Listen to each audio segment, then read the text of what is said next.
സമൂഹത്തിന്റെ മുമ്പിൽ അവതരിപ്പിച്ചുകൊണ്ട് അതിന്റെ ലോജിക്ക് എന്താണ് എന്ന് ചോദിക്കും. തിരുകേശത്തിന്റെ ലോജിക്ക് ചോദിക്കുന്നവർ തിരു റസൂൽ സല്ലല്ലാഹു അലൈഹി വസല്ലം തങ്ങളുടെ ലോജിക്കിനെ കുറിച്ച് ആലോചിക്കുന്നില്ല. നബിതങ്ങളുടെ ശരീരത്തിന് നിഴലില്ലാത്തതിന്റെ ലോജിക്ക് എന്താണ്?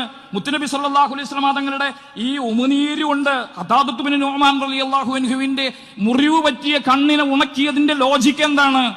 ചന്ദ്രന് രണ്ടായി പിളർത്തിയതിന്റെ ലോജിക്ക് എന്താണ്? സർവോപരി അല്ലാഹുവിന്റെ റസൂൽ സല്ലല്ലാഹു അലൈഹി വസല്ലം തങ്ങളുടെ ആകാശാരോഹണത്തിന്റെ ലോജിക്ക് എന്താണ്? അള്ളാഹുവുമായി ഇങ്ങനെ നേർക്കുനേരെ കണ്ടുമുട്ടിയതിന്റെ ലോജിക്ക് എന്താണ്? ഈ ലോജിക്കുകളെ കുറിച്ച് പറയുന്നവർ അതിന്റെ അർത്ഥം വിശ്വാസപരമായ ദുർബലത നമ്മുടെ ഉള്ളിൽ ദൃശ്യമായി കൊണ്ടേയിരിക്കുന്നു എന്നാണ്. അപകടകരമാണ്. അതിനെ തിരിച്ചറിഞ്ഞുകൊണ്ട് നെഞ്ചു നിവർത്തി ഈ പുതിയ കാലത്തും ശാസ്ത്രീയമായി അതിവേഗതയിൽ വളർന്നു വികസിച്ചു എന്ന് പറയുന്ന ഒരു കാലത്തും വിശ്വാസപരമായി നിങ്ങൾ പറയുന്ന അതേ 6-ാം നൂറ്റാണ്ടിൽ യാഥാസ്ഥികത്വം അതിനെ ഞങ്ങളെടുത്ത് ഞങ്ങളുടെ നെറുകയിലെ ഒരു പൊൻതൂവലായിട്ട് വെക്കും.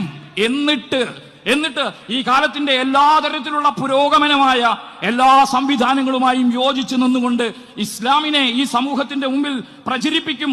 പോരാ, വിശ്വാസി സമൂഹത്തിന് വിശ്വാസപരമായ കരുത്ത് പ്രദാനം ചെയ്യും. ഈ ധീരതയെക്കുറിച്ചാണ് ഞാൻ പറഞ്ഞു വന്നത്. ഈ ധീരത ഈ കാലത്ത് വിശ്വാസി സമൂഹത്തിന്റെ മുമ്പിൽ പ്രകടിപ്പിക്കുന്ന ആർജവമുള്ള ഒരു നേതാവ് നമുക്കുണ്ട് എന്നതാണ് നമ്മുടെ ഏറ്റവും വലിയ ഒരു മഹാഭാഗ്യം.